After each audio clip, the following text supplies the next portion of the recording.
Hey guys. I'm Sarah. I'm Caitlin. And we are your best friends. You want to tell them what we're talking about? Yeah, it's why we don't drink alcohol. Yeah, That's girl. what we are. Yeah. Talking about why we don't drink alcohol. I think also what we mean is why we don't drink, get drunk. Because you like to sip on wine every once in a while. And for me, I don't like alcohol in general, but I'll still have a sip. I'm glad you brought that up actually. We're 21. We can have a glass of wine or something if we want to. We're just not drinking with the intention to get drunk. We're not drinking to get all wild and crazy. And we're not obsessed with drinking either. Not alcohol wine moms. Yeah, we're not the girls who are like, oh, wine o'clock. Yeah. Before we get into this really sick video, because I think a lot of you guys are gonna relate, you're gonna like this, and you're gonna have fun listening to us, I believe you have a disclaimer to give them. Yes. We're just normal 21, 22 now, year-old girls trying to give our personal perspectives as to why we've made this choice in our life. We're not here to preach to you about what you should do or yell at you for drinking or all these things. Maybe you just want to hear an interesting experience because obviously this is a little out of the norm for our culture. If from watching it you're like, maybe I don't want to drink anymore, that's really awesome, but we're not judging you. We're just your friends sharing our life. Yeah, exactly. In this video, we're gonna be addressing kind of two main ideas. We're gonna be telling you why me and Caitlin, why we don't drink or get drunk really. And we're also gonna be addressing, well, what if everyone around you drinks? So you're in college or you're in high school, maybe you're in middle school, or you're an adult, everyone around you drinks. So it's kind of hard to not drink and it's kind of hard to say no if you were to even consider. We're gonna be talking about those two main things.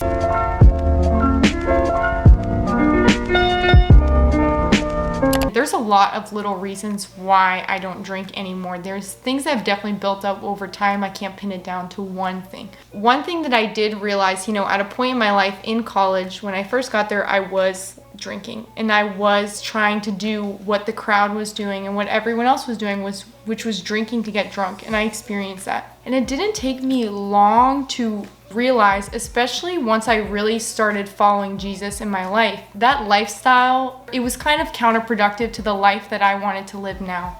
The life that I want to live now is waking up in the mornings, reading my Bible, doing exercise the next day, hanging out with my friends, laughing, having a good time, and remembering that life. Now, looking back, that why I was really drinking was just because I was a little bored. I wanted to have fun. I didn't have a life that I wanted to live, so I was just kind of going with the drinking vibes, So that's just one thing, is I realized that being hungover the next day was counterproductive because I like to wake up in the morning. Not feeling good the next day is counterproductive because I want to go to the gym. It just didn't even mesh with the life that I was now creating. And so that's just one big reason why. I just hate the way it makes me feel. I'm gonna list out just some of my reasons why, and it's just boom, boom, boom, boom. I don't like the taste of alcohol. I don't care about the calories. That's so annoying. And I burp it all the time. If I have a sip of anything, I'm burping the taste of the alcohol. Whenever I did drink and I did get drunk, and I took a drink just to kind of enhance my personality, I realized something. Why do I need to enhance my personality? The main reason that I would ever drink is I'm at a big event. I want to drink to kind of bring myself out. Bring myself out of the shell. Be outgoing. Yeah, be more outgoing than I already am. Talk to people I wouldn't normally talk to. And so I would drink to kind of give me that liquid courage like they talk about. But all of a sudden, as I aged a little bit more, I realized, oh my goodness, most of these people around me need alcohol too. Yes. Does this kind of make us all pathetic and lame? Yes. None of these people are confident enough to not drink and yet have a good time. So I realized, wait, I want to test myself and actually become a savage by not drinking and being comfortable in every environment I can possibly be in, and like feel comfortable in my skin. Because I think the biggest thing is most people who drink constantly to get drunk, and you relate to that enhancing of the personality. Why can't you like how you are in your personality even if you're the quieter one? Why can't you sit in that environment and just be quiet or just have that one-on-one conversation? Just like what you were saying, I realized really quickly that the reason that I personally was drinking was out of an insecurity in myself. I didn't want to be in big groups of people or parties because I'm a more shy person. Yeah. And I was insecure of that. And so I wanted that liquid courage, just like I was talking about. And once I realized that that's why I was drinking, it kind of got less and less fun, because then you're like, crap, am I really this insecure? Can I really not go to a party? And like, why can't I just not have a drink? I worked on it. I went to some parties completely sober and felt so awkward, and went in social situations and pushed myself. The topic of alcohol, it really does cover a lot of different people's lives. Some people are raised around alcohol. Some people like the taste of alcohol. There's just so many people who hold an opinion of alcohol. And so I know that at the core of all of our videos, we always ask ourselves and our audience, why though? Why do you drink? Because we cannot understand every single perspective. We can't understand every different reason why somebody drinks. Yeah. But I don't really care what you have to say about it if you think it's right or wrong. What I care is, how's your heart doing? Like, why do you drink alcohol? Especially for our younger audience, even in middle school and high schoolers, I can't help but have like the vision of kids just being bored and drinking alcohol. Yeah. You guys feel so crazy, so bad. Like you guys are all bored in a small town or a big town, whatever. And all you guys can do is go to someone's house and drink alcohol and do crazier things than you would do if you were not drunk. Life's not going to look like that forever. And if you continue on the track of constantly being around people who drink alcohol because they're bored, then you will find yourself 5 years, 10 years down the road feeling sad about life, because life is so much more than covering up boring times with alcohol. That's the biggest tip we could give then, if you're watching this and you're rethinking, is just to ask yourself why. And it is a lot of the times out of boredom, which was my first reason. I've created a life that's just so fun, that's not anything to do with drinking. A lot of people drink because their friends drink. So your life is kind of just, your social life is basically just structured around alcohol. So you can't even help but go and drink, because if you were like to your friends, let's not drink tonight, let's do something else, guys, they'd be like what are we gonna do? There's nothing else to do. And so that's just practical. This is probably the last of the reasons, but practically it's because we don't have friends that really drink like crazy. We don't have a life that's built around alcohol like that. If your life is structured around alcohol, you're gonna drink more. Yeah. So, like if your life is structured on the party scene, the going out scene, it's obviously going to include more alcohol. You just have to ask yourself, hey, if that's the kind of crowd you want to be with, okay, well then you're going to be around a lot of alcohol. But if you're trying to take a different route in life, then you're obviously going to start dwindling away from that crowd. watch our vlogs so you can see how we have a good life. Yeah, without any alcohol. We want to go into the second question? Yes. So what if I like the taste of alcohol, or everybody around me is drinking and maybe I don't want to, but it's just hard to say no? What do I do?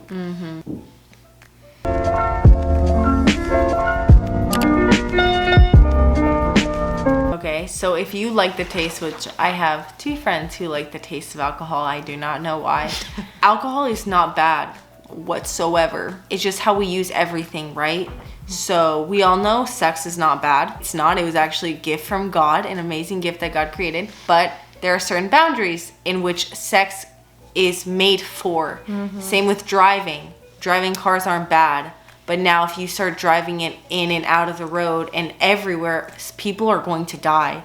So it's the same with alcohol. Just because it tastes good doesn't automatically mean now that you're meant to be drinking it all the time. So always practicing self-control. And ultimately, I think what I've learned in my personal life at this point when it comes to alcohol is I'm more so not always thinking about myself. And I'm always thinking about who I'm with. So if you are around a crowd of people who are trying to stop drinking, well, it would probably be selfless and kind of you to not drink that good tasting alcohol with them. Why? Because, well, if you know your brother or sister's weaker, why are you going to kind of be drinking that in front of them? So everything in context. And the best thing you can ever do, and this is what Keelan and I do, is if you struggle or you have a question, you say, God, what do I do? Because I like the taste of alcohol.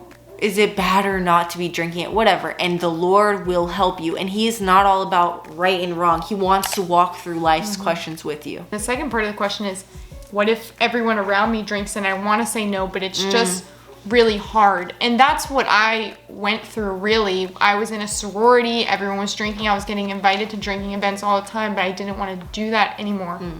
And the biggest thing that I could ever tell you is not little tips, do this, do that, XYZ. It's never been our thing. But I do have a few that I could give, but you need internal motivation. If you're gonna do anything against what your friends are doing, what the crowd is doing, what everyone at your school is doing, you have to know why you're doing it, and your heart has to want it enough. That's facts. To go through uncomfortable situations. It's uncomfortable to be at a party with your friends and choose to be the one to not drink. I'm not gonna sit here and tell you that you're gonna feel amazing afterwards or it's gonna be the best time of your life. It's actually gonna be kind of uncomfortable. And it's not gonna feel good at the time. It's gonna feel like I should just drink anyways. Through it, I'm just gonna drink Sarah and Kaylin. This is just weird. Yes, I'm exactly. awkward. When you have your internal motivation, then you'll be able to make the tough choices. Then you'll find out the little tips and tricks. And just like Sarah's saying, ask God. Sarah and I are Christians. Maybe you're not and you're watching this video, but we love you. God wants to help you in your life. God wants to walk with you. No matter how many times you mess up and drink too much and wake up the next morning and regret it, you can go back to God and say, God, I'm sorry. Please help me again.